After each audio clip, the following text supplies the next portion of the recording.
करवावहै तेजस्विनावधीतमस्तु मा विद्विषावहै। ॐ शान्ति शान्ति शान्तिः। Hari Om all. The topic for the day is about expression of emotions. See, the basic lesson about the three category of living beings is that plants just have the physical body, they don't have mind or intellect. Mind is the seat of emotions. And if at all you argue that there is some trace of mind in the plant, it is very rudimentary. It is as good as zero. For all practical purposes, it is zero. So plant has no mind, no intellect. Animals have a well-developed body and well-developed emotions. Animals don't have intellect. Again, we can argue that animals do have a rudimentary intellect, which is again as good as zero, very close to zero. Certain things based on their instincts, they will be able to discriminate. That's about it. If you want to categorize that under intellect. A human being has a well-developed physical body, well-developed emotions and a well-developed intellect, or rather the capacity to develop the intellect to the fullest potential. So therefore intellect is a prerogative of human being. Human being alone can claim to possess this distinct faculty. Now, the whole emphasis of Vedanta and the classes that we do like this, and the main message of persons like our Swamiji, I am talking about Swami Parthasarathi, is to develop this intellect, which is otherwise not done through school education or not taught to us in homes or through any other means. It has to be developed by oneself only. And the knowledge of the Shastras, Bhagavad Gita and basic principles of Vedanta helps us to develop this intellect by kindling the original thinking in us. Therefore, one thought associated with Vedanta is that it is very hardcore in its approach towards life, which is intellectual. This has to be understood carefully. Though there is lot of emphasis on development of intellect, it cannot be dry intellectualism. Though the subject may appear dry, it is our approach to the subject that will make it dry or juicy. All the great masters, hardcore Advaitins and various other schools of thought also within Vedanta, who are very clear, very precise, very sharp in their thinking, have shown through their lives and through their teachings that it is not merely to be restricted at the level of the intellect, which confines to reflection, debates and arguments alone. It has to percolate down to the level of our heart, which is emotions. Right from Adi Shankaracharya, every great master I am talking about, it is like that. So therefore, one of the tests that we can say that we are approaching this subject properly is that it just does not enter our head and make our understanding more clearer. It further percolates into our system and makes our feeling much more deeper. That is the test, you can say. Or put it this way, if you have understood the knowledge properly, if you are transacting with the knowledge properly, if you are practicing the knowledge and trying to become wise, then the test is that your emotions also has to deepen.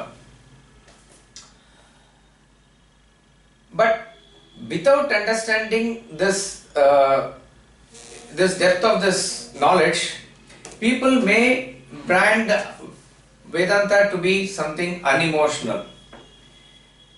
There is the last few lines of the great poem The Village Preacher by Oliver Goldsmith, which Swamiji often quotes in his public lectures and seminars, is very interesting. Village Preacher is a picture of perfection.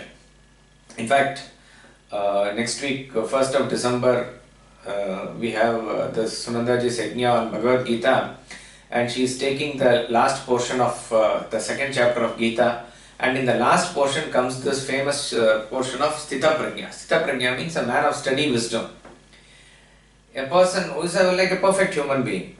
So the village preacher is somewhat like that. He is portraying the facets of a perfect human being who leads a very simple life, and he is a preacher in the village, and therefore that poem is titled Village Preacher.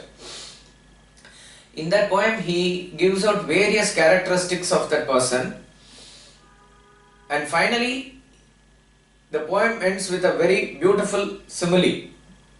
A great example is given.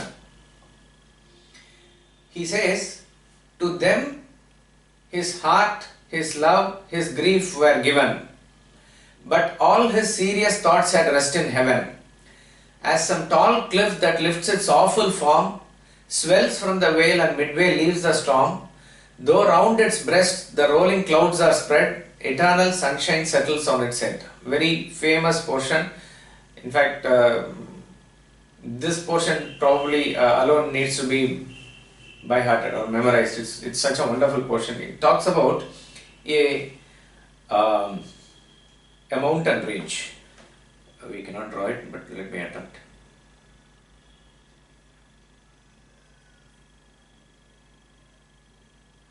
Yeah. Imagine there's a mountain range like this, various, and here is a tall cliff like this, and here is the sunshine. Okay, here is the sun here.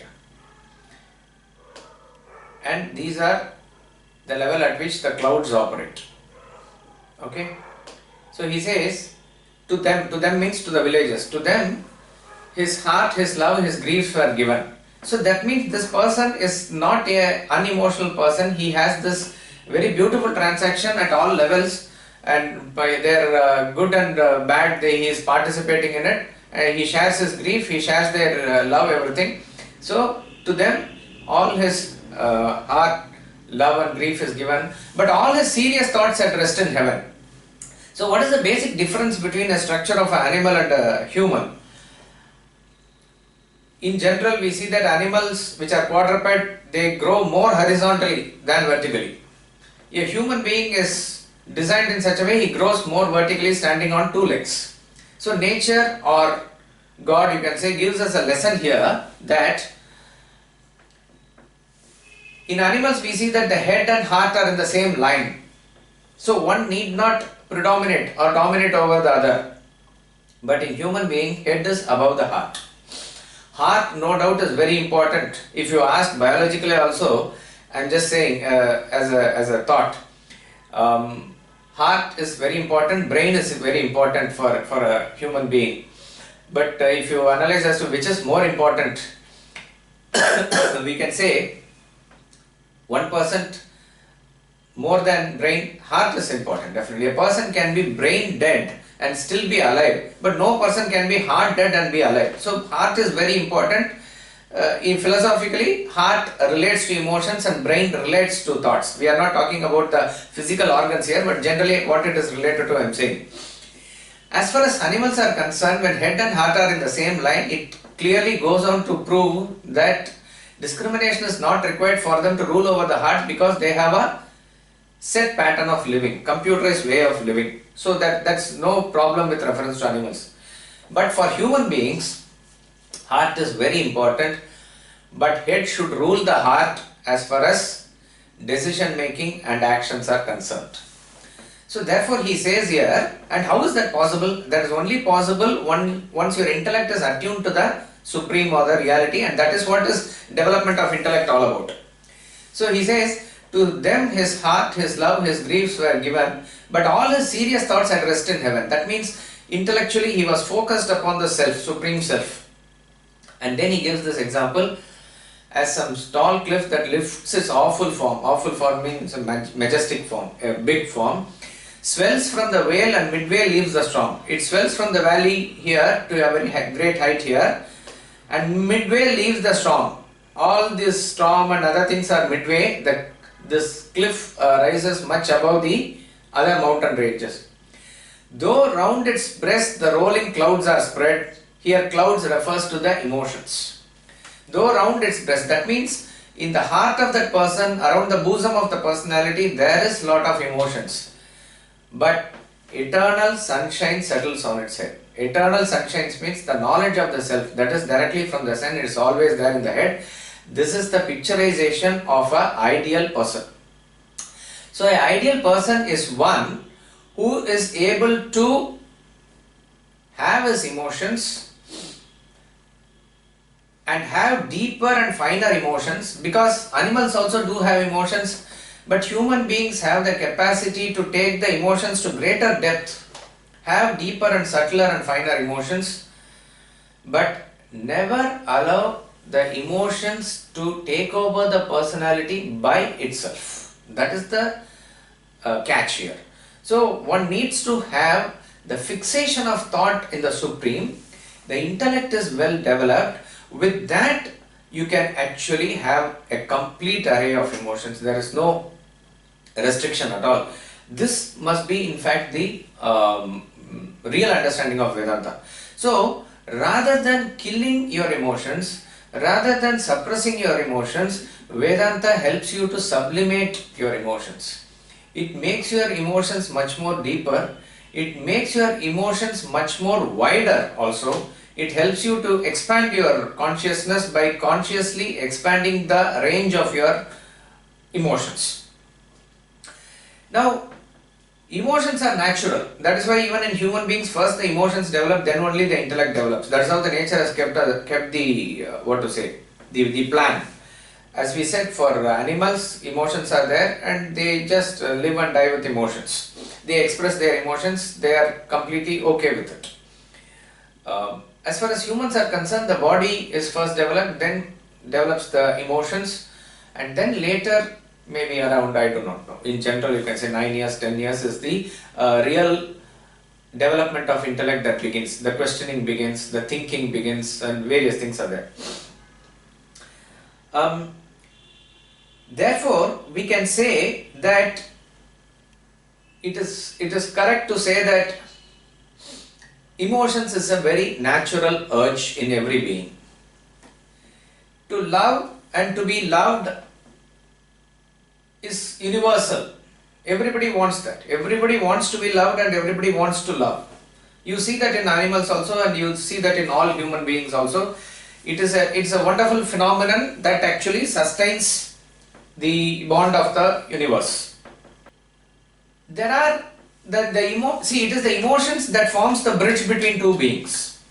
When we were dealing with ladder of fall and the negative emotions, we saw that the negative emotions are those which actually, let us say, distance you from the other beings. That means the wall of ego created by such emotions is much more stronger and bigger.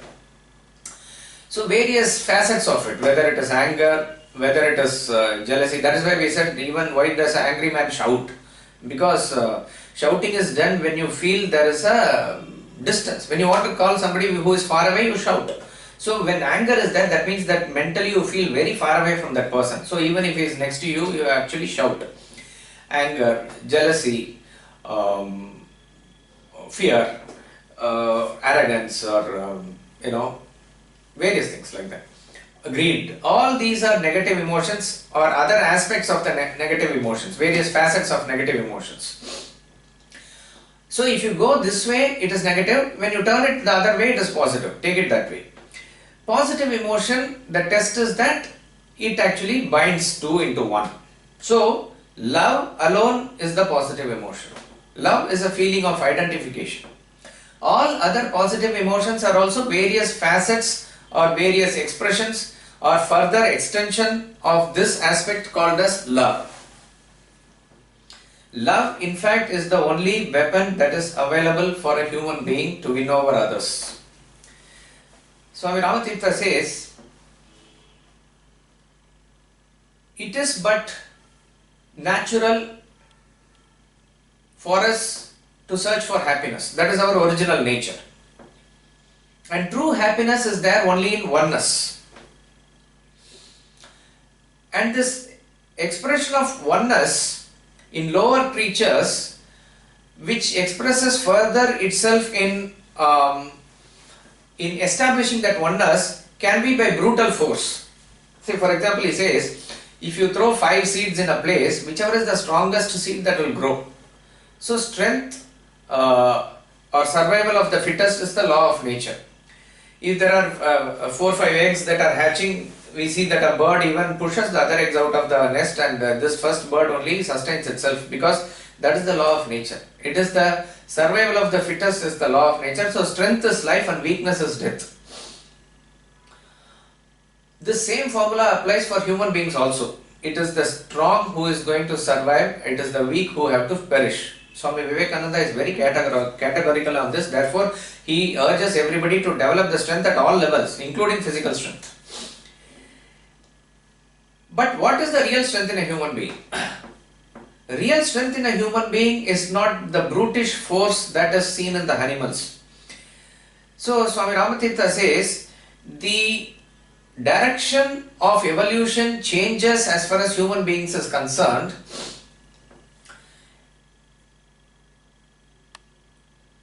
The principle of oneness, the principle of strength, that doesn't change, but how is oneness achieved and what is that strength, that needs to be understood properly. So he talks about a person who is standing in the banks of a river, and the reflection of that person is seen in the river. So from a distance you are looking at that person. So there is a continuous 2 persons, that is, one is the reflection and one is this person. It starts from the head of the reflection and culminates in the head of this person. But the difference between the reflection and this person is, both are same, except that in the reflection what is right is left and what is left is right. So according to the natural law of evolution, all of us are in the process of evolution, and in this process of evolution means, Hindu scriptures also indicate this, and theory of evolution in science also indicates this, that we are in the constant process of evolution. So we are told that we have gone through various stages in the previous janmas, through various other lives also, other beings also, and then we graduate ourselves to the highest level of being, which is said to be human being. But the journey doesn't culminate once you become a human being. You have to continue to become superhuman being, as it were, meaning reach your original state of God consciousness, and that is what this human birth is also given for. As far as this journey from lower creatures to human being is concerned, it is quite natural and progressive. When it comes to human being also, that evolution will continue, but from now on, you are given this faculty of intellect to consciously put in effort and evolve. So the journey should continue, but the shift here is that you are given an extra faculty and the reins are given, as it were, in your hands to consciously develop further, meaning to say that it is just not enough that if you have reached the human form, you have to go further and further, more refined human being, more greater human being, till you reach the highest level of perfection. So for the animals, the reflection changes, and when it comes to human, that means the brutish force and other ways of asserting oneself into that oneness is okay as far as lower creatures are concerned, but it is not applicable for human beings. That is why, as far as human beings are concerned, we talk about 2 natures, the lower nature and the higher nature distinctively. We are going to shortly study it in Kaivalya Upanishad also. I think mantra 11 says, very fabulous mantra. If you saw our Google form sheet, we had put a picture. In that, the picture of Arani is given. I do not know how many noticed it, or we attempted to draw Arani. So Kaivalya mantra 11 says, Atmanam Aranim Kritva Pranavam Cha Uttararanim. Arani has two ends to it, the higher end and the lower end. Atmanam, the lower end is talking about the ego, the higher end is talking about the Pranava or the self. So man's journey goes from his lower self to the higher self. And that can happen by expanding the consciousness. That can happen by expanding yourself to accommodate others. And this is what true love is all about. I am coming back to the original point there where we started is about expansion through love. So love is that which brings being closer. Then negative emotions make beings grow farther apart. And that emotion which binds people from two to one as close as possible is the feeling of love. But remember, as far as whenever emotions are there, duality has to be there, and it is that feeling of intense love that makes this duality into unity. We studied that in detail in Mantra 6 of Ishavasya also. And once the unity is achieved, that is the state of perceiver of oneness, that is the state of realization. And he has become the personification of love itself. It's very interesting when you go to Taittiriya Upanishad, it is talking about this at various levels. It is finally describing Ishvara. In Taittiriya Upanishads, the portion is about Panchakosha Viveka, and he is talking about a person who understands and expands his consciousness at various levels. Maybe at some time that has to be taken separately. And there finally he talks about the level of Ishvara. There he says, Tasya Priyameva Shiraha. His head is love only. Who is God? God is nothing but personification of love. So therefore a God realized person who has reached that state is nothing but the personification of love itself. Modo Dakshina Pakshaha, Pramodo Uttara Paksha, all that thing comes. And he is established in Brahman. Brahma Gucham Pratishtha, it says. So, personification, if you want to give a picture of love, personification of love, that is what is God all about. So God and love are not different from each other. So we are expected to go and reach up to that level. Till you reach that level, like in mathematics, as you say, theta tends to 0. The intensity of bonding comes close, makes you come closer and closer with the beloved, that you are as close as possible towards that unity. And this is what true love is all about. But what we see as love transacted in normal day-to-day life, it varies in expression. The normal love that is understood in the world is all about being transactional and reciprocal. You love me, I love you. This is what generally the transaction of love is all about. I am not saying it's right or wrong. From our level we operate like this only. If you turn your head the other way and go, I turn my head this way and go. If you express love towards me, I express love towards you. This is what is generally the expression of love. See, love, the feeling is the same. Feeling of oneness is the same. It might take different names according to different relationships, but the feeling is that is what defines love actually. For example, among two friends it is called as Maitri Bhava. Arjuna and Krishna. Or it could, I am just giving this as an example. Any two friends, for the normal friends also it is love only. But amongst friends you call it as Maitra or Maitri Bhava. Among lover and the beloved, husband and wife, you call it Prema. Prema means the same love only. When it comes between that type of a relationship, it is called as Prem. When it comes between mother and child, it is called as Vatsalya. We have so many wonderful words in our language, that's all. It is the same, I do not know. It can be there in other languages also, I am just saying. Like that it is. When it comes to a higher form like a guru or a god, it is called as Bhakti. Bhakti and love are one and the same. So it only varies in its name. But the essential aspect of love is this feeling of oneness. And this feeling of oneness, which we call as love, is mostly at the level of transaction, which is mostly reciprocal, is what we see in the world. Right. So you love me, I love you, this is the normal transaction. There are some people to whom you will show love in whatever way, but they will never ever show their love back at all. One set of people are very selfish, drohi you can say, absolutely self-centered and caught up within their own limited existence, that they don't even acknowledge minimum basic courtesy to other beings, however much others, it could be their own wife, child, they are just not bothered at all. So what could be the reason? They are extremely egocentric and extremely selfish is their nature, that they don't even acknowledge this type of a thing, which I'm not saying it is common, but it could be rare, but there are people like that. Another set of people, it's very interesting, is in the other extreme, but they are asked or they are not supposed to express their emotion.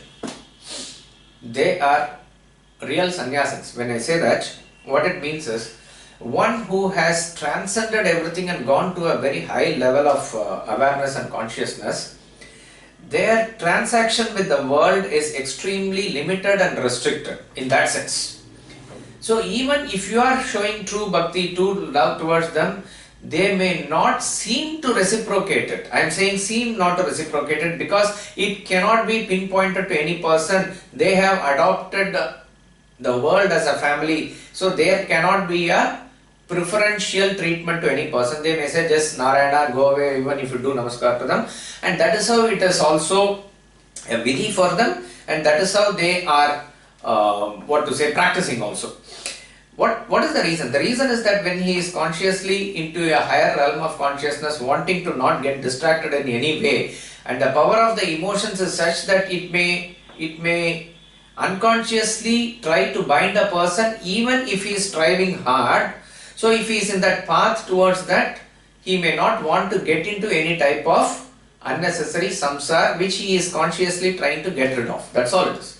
So it is not that they are bereft of emotions or they are selfish or anything like that. It is just that their position and the sadhana level that they have undertaken may not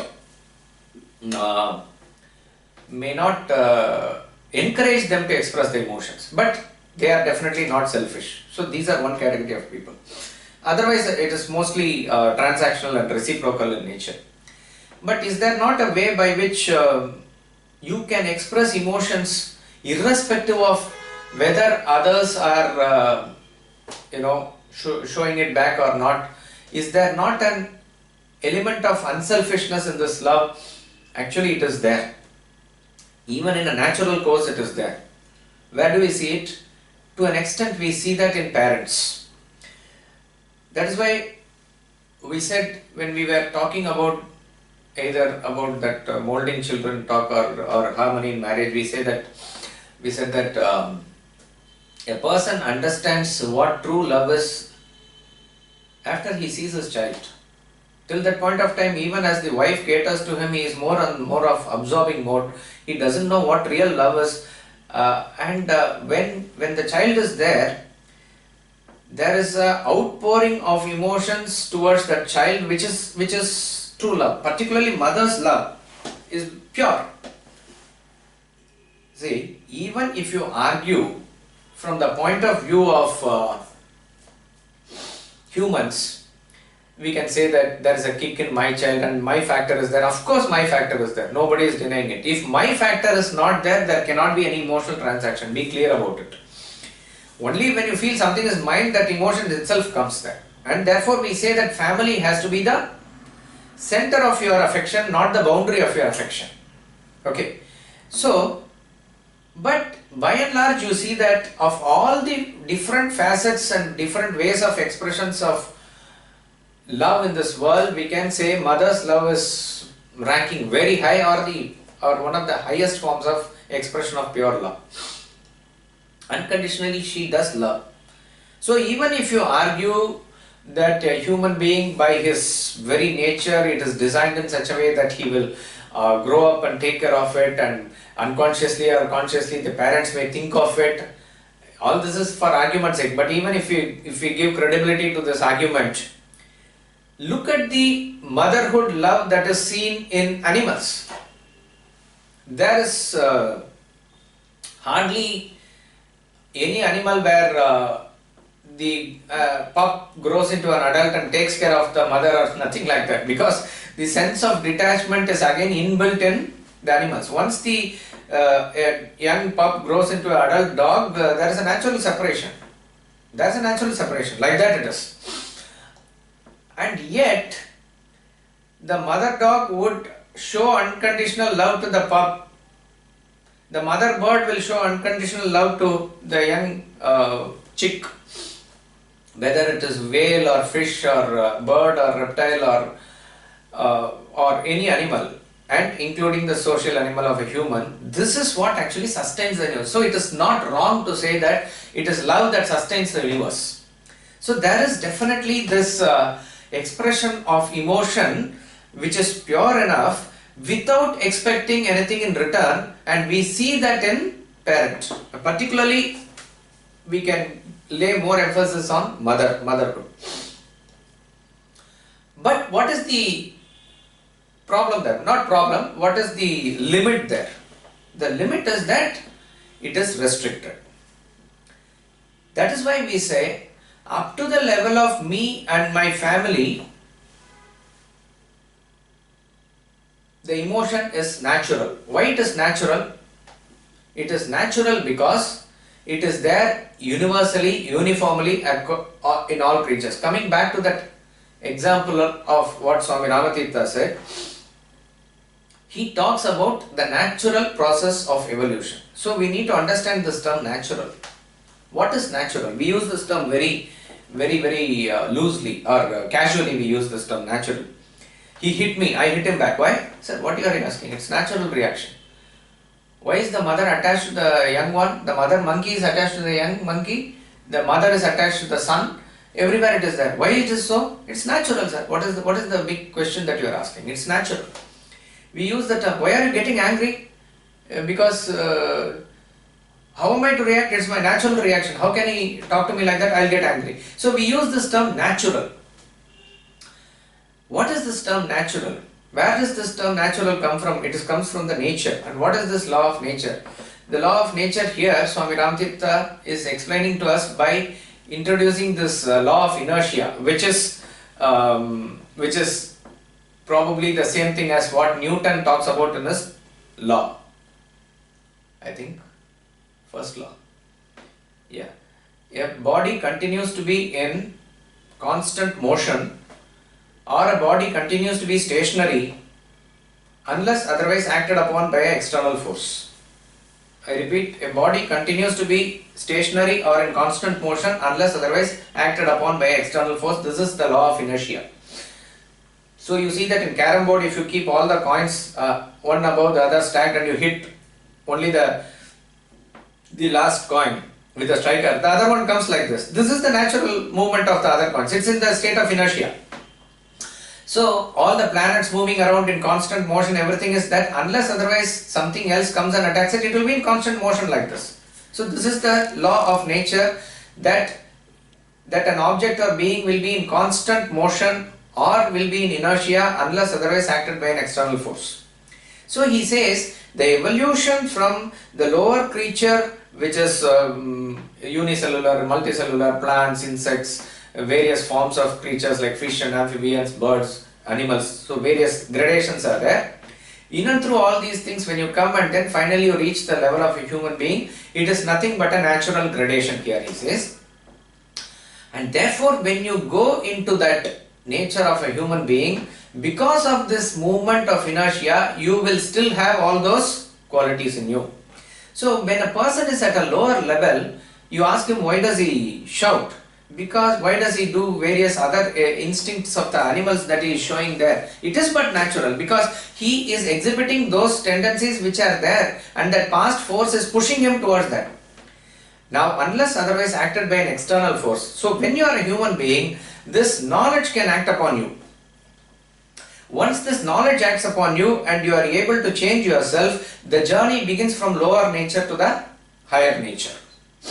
Therefore, for human beings, we can say it is natural that me, my family, that circle is there up to that level, that emotions is there, the transaction is there, it's quite easy and natural for all.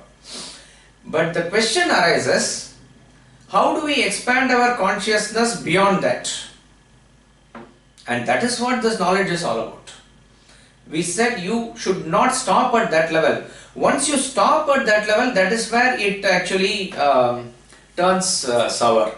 So then if you stagnate that mind beyond a point, it turns poisonous. So you have to expand the mind, and then only it will evaporate into higher levels. So up to the level of me and my family, it's natural, and it's okay for an animal to be just stay put at that level, but for a human being it is not recommended like that. You have to constantly make conscious effort to go from that level to higher and higher levels also. So that is why we said in the beginning, the home must be the center and not boundary of your emotions. Now how does this happen? Again, we turn to Swami Ramatirtha. He gives a very beautiful diagram. Here it is. He talks about circles of identification. He talks about, and this is how Swamiji has also drawn this diagram in the new Vedanta treatise. Circle A. We are drawing bigger and bigger circles now. Circle B, C, D, E. When it expands further, it finally has to culminate into a straight line. Right, F. We'll see what it is. These are not concentric circles. Concentric circles means circles whose center is the same. Here we see that center of circle A should not be seen at all. It is so small, but for the sake of visibility we have drawn it like this. Circle's A center is here. Circle B center is here somewhere. Circle C center is somewhere here. Circle D center is here. And circle E, let us say, it's somewhere here. It may not be perfect, but somewhere here. Circle F, there's no circle. It is straight line. How do we define a straight line? We can say straight line is arc of a circle whose radius is infinite. I repeat, straight line is an arc of a circle whose radius is infinite. That circle which has center everywhere and circumference nowhere. Like that you can poetically put it. But why do we see that waves when it hits the shore, when we stand in the wave, you go to Puri or a beach somewhere in Goa or Marina, the wave that comes and hits you finally is like a straight line. But wherever that wave originated, any wave is actually circular in nature. But the expanse of ocean is so big that when it comes finally, it becomes like a straight line. That is how we have to understand this. So if you are able to understand a circle whose radius is infinite, then there cannot be a circumference as it were in a curvature. It has to be straight line. Now what are these circles representing? As I said, the A circle should not be seen at all. It is so small, but for visibility we have drawn it like that it is. And we see that in each and every case, as the circle expands, the center of the circle moves away and away more from you. In other words, the center of the circle A is within A, but when you expand to circle B, it is within B, but it has moved away from A. The center of the circle C has moved away from B. Similarly, the center of the circle D has moved away from C. So as the circle expands, the center goes further and further. Obviously the radius becomes bigger and bigger till you reach the point where you cannot say, I find the center of the circle F. You cannot find. Because if there is a center, then it has to have a circumference like that. So that is not a pinpointed center for F. So A represents a person. So in the second chapter of Vedanta treatise, you would have encountered these terms about mineral man, vegetable man, animal man, human man, God man, like that. It slowly is talking about this expansion of consciousness only, a direct derivation of what Swami Ramatirtha talks about. So he gives just an example of the movement of the circle also. Carefully analyze here, also think here. Circles that we have drawn, each and every circle has something within and something without. That means there is a boundary of the circle. Only at the last and final stage of F, there is no boundary. I mean, there is no inside and outside. It is just a straight line which is tangential. So, if the circle is perfect, so it is slightly imperfect that it expands and expands and expands until it comes to a straight line like this. Okay. So, he is talking about the circle in these forms. He just gives an example. One is a top spinning in one point, that is also a circle. That is equivalent of a mineral man. Mineral man is like a mineral. Why he is giving all these terms is, minerals are practically lifeless, and it is lifeless. But if you want to understand life with reference to awareness and movement, so minerals do show some movement over millions of years, like that it is. Okay, if a piece of wood is there, will it not burn? It will burn. But how long it will take to burn naturally? It will take thousands if not millions of years actually. So it does not have any expression at all. They are minerals. Okay. So mineral men are those who are like minerals amongst human beings. So he says they can be precious gems. Sarcastically he is saying precious gems they are. What are they?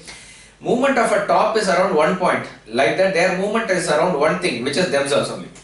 Extremely grossly physical in nature, that they won't even care about the family. There may be very rare, but there are people like that. And some may be even outwardly putting up a show of being a religious or a spiritual person, but inwardly they could be a mineral person. We have to be very careful in identifying such persons if they are charlatans like that, but extremely self-centered. B circle is where most of us are fitting ourselves in the world. We can say majority of the world is in the circle of B, which is me and my family. So here the center has moved away from you towards the family. Now he is not identifying just with his body. He is identifying with his family. Therefore, whoever is within that circle, he will serve, he will love, he will sacrifice. But what happens when that circle's interest is in conflict with the other circles which is outside? He will turn hostile towards that. So that circle which most of us are caught up in is the family circle, which is, so he talks about like a bullock of oil machine. The bullock also goes in a circle. There is a bigger circle than that toy, and that is a vegetable person. Why vegetable? Because vegetable or a plant shows a greater awareness or a greater consciousness than the mineral. It grows, it reproduces, like that it is. But for all practical purposes, they are like sleeping. Okay, but that is the vegetable person. So you have to understand in spirit what he says. When it comes to the next circle, so he talks about like a horse going in a race course, bigger circle. You can call that person an animal man. That animal man is definitely showing more awareness and more consciousness than a vegetable man. He can be called as a communal person. I am using it in a positive term. He is committed to his community or his company. A larger circle he has adopted as his family. He will, maybe there are people who will do anything. I am a Marwari, so all Marwaris is me is a natural feeling for them at that level. Or I am a Bengali, or it could be anything. I am just giving it as an example. Or all the people of my company, or something like that. All the people of Vedanta Academy. There is a circle which I have drawn bigger than my family, and I have adopted now that as my family.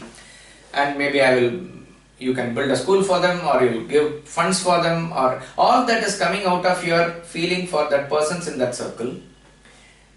Again, this circle also has a boundary. It has people inside it and it has people outside it. So when the conflict of interest comes with reference to people from other circles, then you turn hostile towards them. In this point, you have to remember one thing, that how does this mind expand beyond the family circle? As I said, up to family, me and my family, it's natural, but how does it expand beyond? And we will see what is that expansion also. We'll come back to that. D circle is about a human man. So he's talking about now a greater circle like the monsoon wind which is circling around. He can be called as a patriot, a person who is feeling for the country. His identification is with the country. We have seen it in examples of various freedom fighters and other things. They have not even bothered about their own personal interest or family interest, sacrifice their even life for the country. So much of identification that they have. No North Indian, South Indian, no Bengali or Maharashtrian, no whatever it is. All those divisions and demarcations are gone, but their identification is with the country, and their feeling that anything that they do for India, anything that they will do for their own nation is something that is very wonderful. Again, C, D and all, as you go towards that circle, people become rare and rare. I mean, number of people I'm just saying. So that when it comes to E, you can see he is a universal man. He has crossed all boundaries of the country. He is truly identifying with all the humans, humanity. He is a humanitarian person. He might have grown over all religious differences also, which is very difficult. And he is genuinely feeling one with the entire humanity. So he is talking about moon's movement around that big circle it has now become. It has started from a top and it has gone to that. But finally, it is wonderful that way also, but it has to go one step further and culminate in the last F, which is sun. Sun, he says, is not a circle, it is like a straight line, as it were, in this example. He is a God person, he is a self-realized person. He is love personified. He has become love. There is no lover and the beloved anymore. All that has merged into that universal consciousness of the Supreme Self here. That person does not have, so even in the previous circle, I am just saying genuinely he is humanitarian. You take about a true Christian who feels one with all the persons in this world and talking about true universal love. But a thought about other creatures might not come. I am not saying that he is extremely antagonistic or something, but that awareness might not be there. So here is a self-realized person for whom there is no division or demarcation with reference to a living being or non-living being also, and among living beings, whether it is a plant, animal or a human also, all are nothing but expression of consciousness. Few weeks back when we were having the Q&A, I think Rajita asked, what is it that means that I see myself in all beings and all beings in myself? This is that person. This is the person who sees himself in all beings and all beings in himself. Identification with that self is complete. Perceiver of oneness, he is there. So for him, there is no inside and outside. There are no people who are within the boundary of his emotions and beyond the boundary of his emotions. And when we expand the consciousness like this, we have to remember that how does this expand? It expands on the basis of our knowledge, and this is where Vedanta comes in. Up to the level of me and my family, there is no requirement of any special knowledge. All of us feel this naturally. Animals also feel it. But to go beyond this, you need to have that awareness. Consciously, when I say consciously, when you want to go beyond this, you need to have that awareness. And what is the awareness that Vedanta gives? This feeling of oneness can come only when you say that you and I are one. Why does the mother feel love for the child? Because she feels child is she, herself. She and child is one. Why do you feel one with your beloved? Because you and your beloved is one.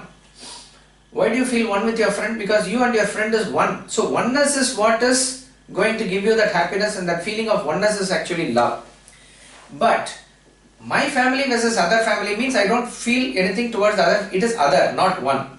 But this knowledge says ultimately you are the self. So the love is a spontaneous emotion which can come only when you are able to identify with a common factor which is pervasive of all the people in that circle. A statement is quoted, attributed to Jesus Christ, I think in New Testament, that love thy neighbor as thyself. Probably he has given us neighbor because that is the most difficult thing. You can love even somebody who is far off, but neighbor is very difficult. But he specifically says, love thy neighbor as thyself. How will you love the neighbor? So from tomorrow onwards, let me love this neighbor. From day after tomorrow, next building. It will not expand like that. It will not work like that.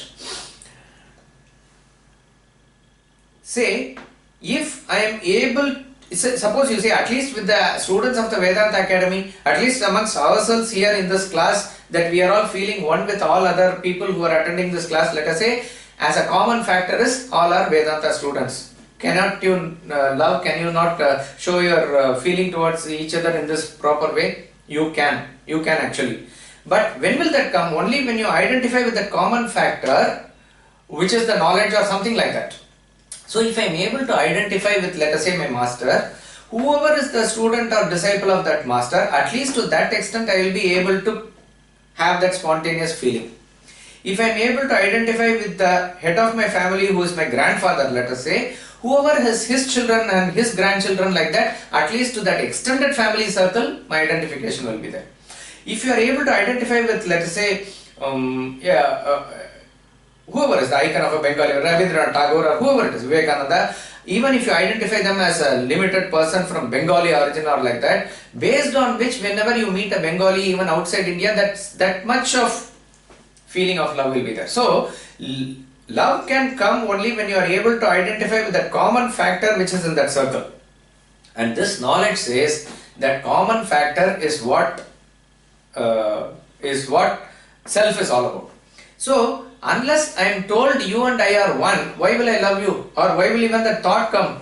So, it has to first percolate at the thought level through knowledge, then it will percolate at the feeling level in the mind, then it will come out as service at the body level. So, Vedantic knowledge must be understood and taken in this sense. It has to change the perception and your personality to such an extent that it must make you feel that oneness. It must not stop with that understanding of oneness. So, understanding of the oneness must be with feeling. Intensity must be there. Whenever in any thought, if you give intensity, it will turn into feeling. Remember that. That is how your feeling gains weightage. So, live in that thought. So, this thought, this knowledge says, you and I are one. Tattvamasi, Tattvamasi, Aham Brahmasmi. This is the final knowledge. It is hammering to us again and again and again. So, if you are able to identify with that oneness, if you are able to sustain that thought, only then the expansion will occur.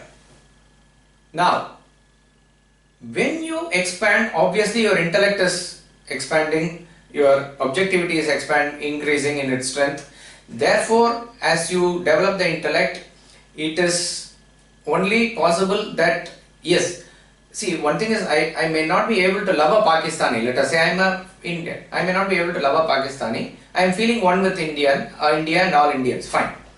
But there is no need for me to hate Pakistan, or there is no need for me to hate any other being for that matter in any other way. But what happens is, when you allow the mind to get fanatically attached to any circle, which I am saying is difficult as the thought expands, as the knowledge expands. But if you allow the mind to get fanatically attached at any level, then the damage that you cause to the people outside your circle is enormous. And that is why the greater the attachment at subtler levels, the greater is the damage. A person who is serving his community is wonderful actually. But if he gets extremely attached to me and my community alone, then he might turn antagonistic towards other communities. A person who is attached at the level of his country, if he is extremely attached to that for any reason and he loses his awareness, then he may turn antagonistic towards other countries.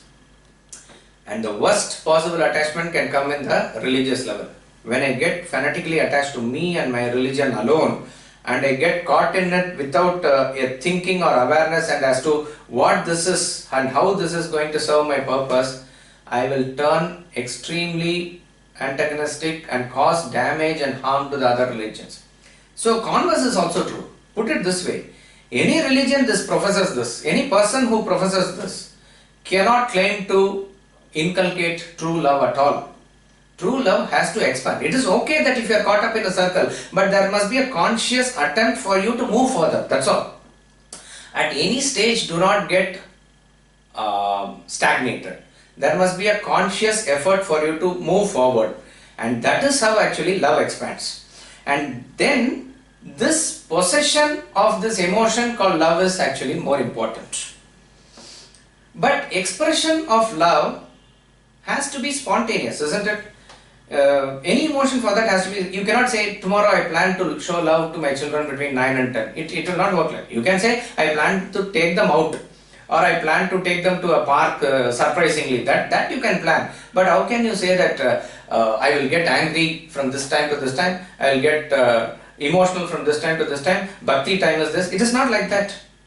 Any emotion that you feel, when the expression comes, it is natural, it has to be spontaneous. So what is then the role of the intellect in this expression? It is an understanding as to in general how the expression works with various factors. That's all it is. So it is a general understanding about it. We said in one of the previous classes that it is rather very more difficult to receive emotion than to give emotions. As I said, giving emotions is mostly transactional in nature. You love me and I love you. That's where it is. But even assuming a person is genuinely giving positive emotions to others, he must be also aware of in what dosages he gives. As I said, it is spontaneous, but that is where this knowledge comes in to have a overall awareness as to how that expression can be. So for a child which is, let us say, very young, so it is given in general 0 to 5 years, you can pour out your emotions. Treat him like God, treat him like Prince. You can pour out. But when it comes to the formative ages, molding children, which is the next 10 years, 6 to 15, in general I am saying, be very restrictive, be very disciplined. That feeling of love, there is no compromise at all. Please, that is why I say having and feeling is very important. We are talking about expression. So you have to be very careful not to boost their ego and pamper them. They need to be disciplined and molded, because this is the formative years and intellect is also growing, all that thing is there. But that does not mean a very strict emotionless person.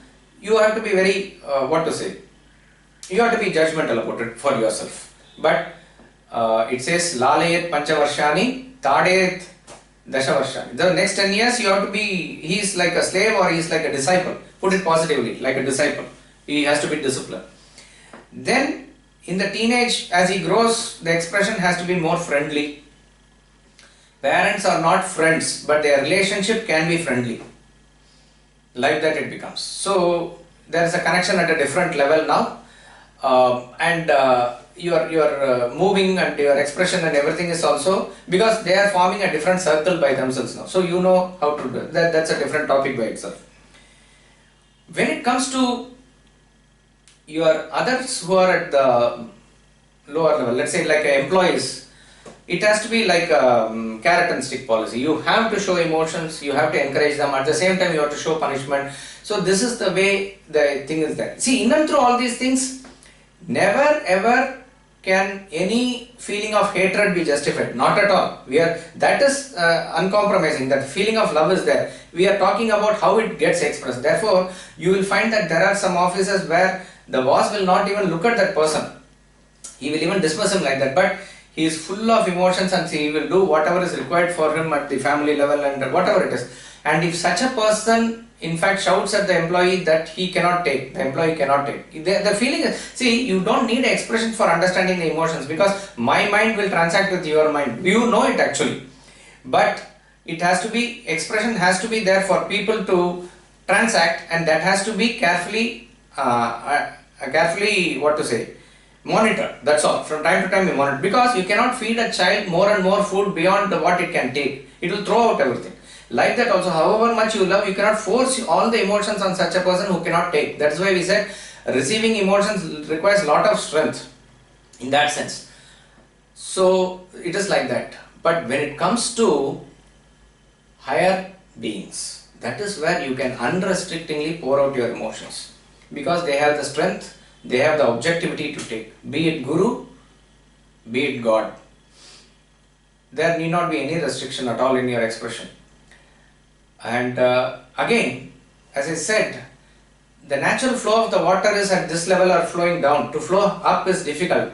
And therefore, this knowledge, when it says Tattvamasi, you are the self, again and again, it is to put that thought in that supreme self.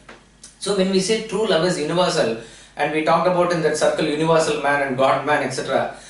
Is there really something called as universal love? How do we achieve it? It is by this only, the same principle. You have to focus your thought on that principle, which is the umbrella of all, under whom everybody comes. So if you love your Bharat Mata, anybody who is under Bharat Mata, you will be feeling one. But if you are extremely having that emotions towards that supreme self, and however much we may, Advaita Vedanta is talking about that Nirguna Brahman and other things, we can say with some sort of confidence, because we don't have honestly the experience and the depth of the experience others have seen. But from what even the greatest Advaitins like Adi Shankaracharya and others show, when you are extremely dispassionate and you are extremely caught up I'm using in a positive sense, about that supreme self, once that intensity of feeling comes, you will be able to expand yourself to that level of universal consciousness. Swami Ramtirtha has shown it. See, I'll conclude with this personality of the great Sukha Brahmam, whose thought itself should elevate us. Sukha Brahmam was a born realized person. He would not even know the difference between a man and a woman because he is like a Sarvam Brahmamayam. He sees only Brahman everywhere, like that it is. A story is said that Sage Vedavyasa, who is his father, he is walking along and there are, he has only, Sukha is walking along, okay, first, and Vedavyasa is walking behind him, calling him, Putra, Putra, he is calling him. And Sukha Brahmam, as you know, is like a completely liberated soul, free person, and he walks naked. Some ladies are taking bath in the pond or the river, and they are perfectly okay even as Sukha Brahmam is walking, and he is walking beyond. Vedavyasa is walking behind, and he is an old person. He is having one cowpeen only. Cowpeen is the loin cloth which you cover the private part. And when he comes, they also feel a little conscious and they cover themselves and they are not as free as they were before, the ladies. So Vedavyasa is asking them, what is it, my son is a youth and you are not conscious in front of him, but when I am an old person coming, you are doing like this. See, Vedavyasa, we are not talking any less. Vyasaya Vishnu Rupaya, Vyasa Rupaya Vishnu. Vishnu and Vyasa are one and the same. Vyasa is giving this episode to show the greatness of Sukha. So the ladies are answering him. So the fact that you are only asking this question, Sukha Brahmam did not ask this question. That means for him, our existence itself was not there. He was only seeing Brahman everywhere. So that is the state of Sukha Brahmam, who is only a perceiver of oneness right from the beginning, right from his birth. That same Sukha Brahmam is the guru of Parikshit when he is going to die in 7 days and he is giving out the Bhagavatam. Bhagavatam is authored by Vedavyasa and in the presence of the rishis and with the Shrota as Parikshit, Sukha is giving out. Sukha is giving out. And when he talks about various stories in Bhagavat, particularly Krishna's story, he becomes extremely emotional. Various types of emotions. So what is this proving is? In other words, when he talks about Yashoda, he becomes Yashoda and shows that motherly love. When he talks about Arjuna, he becomes Arjuna and shows that friendly love. When he talks about Radha, he becomes Radha himself and shows that prema bhava with Krishna. When he, let's say somebody like Hanuman, in Dasa bhava is there, servant bhava is there. When he is talking about the Supreme Self, the Atma bhava is also there. So that is, we can say, is the advantage or the greatness of Advaita Vedanta, that if you approach it properly to that extent, it will make you absorbed in that Supreme Self, and that emotions in you will be so pure that it can get itself expressed in any way. Thank you. Any questions you can unmute and ask. The circle of identification that he spoke of today, Yeah. in that context, how does this fit in? That if you love one person 100%, Correct. you love the whole world. So when you talk about loving a person 100%, what does it mean? See, suppose if I am able to identify myself with my community or my family or a country, there is a connection with reference to my expansion of consciousness at the body level, at the ego level, which is there. Okay. When I say, when you love a person 100%, obviously that 100% is totally unconditional. So, in other words, what is this 100% love? 100% love is irrespective of whether the other person expresses himself or not, whether the other person is reciprocating or not, whether the other person is even acknowledging or not, you are able to genuinely have a feeling of love towards that person. In other words, you are able to sort of see the God in that person. See, suppose if the husband is abusive, the husband is not reciprocating, and yet you treat him as God. Why will you do that? Why will you do that? Only if you are able to consider yourself apart from your body, mind, intellect, and you will do that. And when will you consider yourself apart from your body, mind, intellect? Only when you are able to identify with that self within you. Once you have that identification of self within you, that becomes 100%. So if you are able to identify that self within you, it is the same self that you are identifying with your husband also. It could be a husband, it could be a brother, it could be anybody for that matter. So if you show 100% love to them, actually, you are actually loving God only. So therefore it becomes universal love. Such a person will not have any other feeling towards any other person, though that expression may not be visible for you. That's the difference. So it is 100%. Hari Om, sir. Yes, Hari Om. Now, what is the difference between love and Bhakti Yoga as told by Sri Krishna in his Bhagavad? Difference between love and bhakti? Yes. Okay. Love and bhakti are one and the same. We use the term love when the feeling is used for the objects or beings at the same level or at a lower level. So we say you love your wife, you love your children, you love your dog, you love your furniture also. But when the same emotion is directed towards somebody higher, something higher, you call it bhakti. So you are devoted to parents, you are devoted to Guru, you are devoted to God. So you use the term. But the feeling is the same. It takes different term with reference to the direction that it is flowing. That's all. Love and bhakti are one and the same. That is why the first quality of a bhakta in the 12th chapter it says Adveshta Sarva Bhutanam. No hatred towards any being. So love and bhakti are one and the same. Thank you, sir. Thank you. Right. One more question, if I may ask. Yeah. So today you mentioned thought plus intensity is equal to feeling. So thought we know is from the intellect and feeling is the mind. What is intensity and where does that come from? No, what I meant to say is when you intensify your thought, that automatically generates itself as a feeling. That's what I meant. So in other words, science says, and we are told there are about 60,000 thoughts or so that runs in our system on a daily basis. How do we monitor our thoughts? Not possible at all.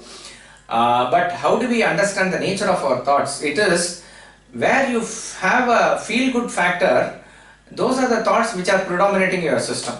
So feeling is in a way an indicator of thoughts in this sense. And where do you, and see, suppose if a person is having an enmity towards that person, he constantly thinks of that person, you will find that the intensity of anger or hatred in him naturally developing like that. So in that sense, there is a connection between thought and feeling. So thought is at the intellect's level and feeling is at the mind level, as you rightly said. So that flow of thought in its power is what is getting converted, and that is what I meant by intensity here. So how much you invest on which thought, that is what is going to determine your feeling. So is it okay to understand that if the thoughts are fewer, they will be more intense? It is correct. So as you rise above in your ladder of evolution, the quality of your thoughts improve and the quantity of thoughts will naturally reduce. But at a grosser level also, wherever you identify with, at that particular point of time, that is what defines your feeling at that point of time.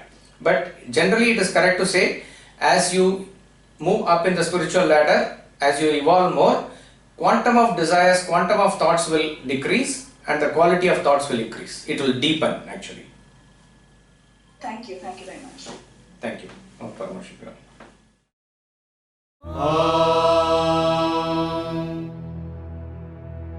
Poornam Adah Poornamidam Poornat Poornamudachyate Poornasya Poornamadaya Poornamevavashishyate. Om Shanti Shanti Shanti.